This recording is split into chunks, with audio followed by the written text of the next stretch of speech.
Hi mga mi, hindi ko naman naakalain na makakagawa po ako dito ng leche flan na dalawa lang ang ingredients ang gamit. Hindi man ganun ka soft mga mi pero napakasarap po.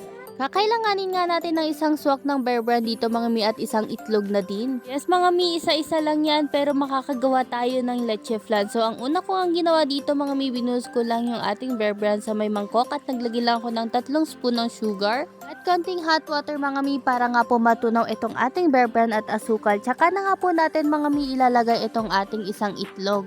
Luin nga lang natin yan ng maigi mga mi hanggang nga po sa mag-well combined. By the way mga mi, this is Nessa D Vlogs po na may content na live cook tutorials and affiliate. Kung hindi ka pa nga po naka-follow ay maaari mo nga po akong i-follow. Woo! Sa isang yanera mga mi, nagtunaw lang ako dyan ng isang kutsarang asukal tapos tsaka ko na inilagay itong ating na-dissolve na itlog at gatas.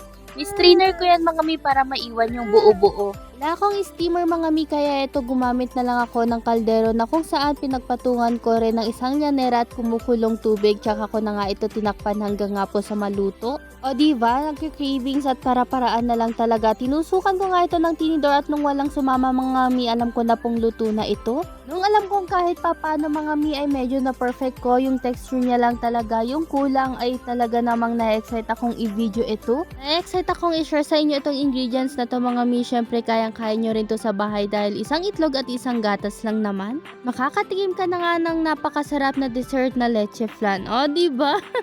Yun lang po for today's video mga mi. Salamat sa inyong panonood. Please follow, like, and share this video po. Bye-bye! Mwah! I-comment mo na rin kung tagasan ka ng sa ganun may shoutout ko nga po sa next vlog natin.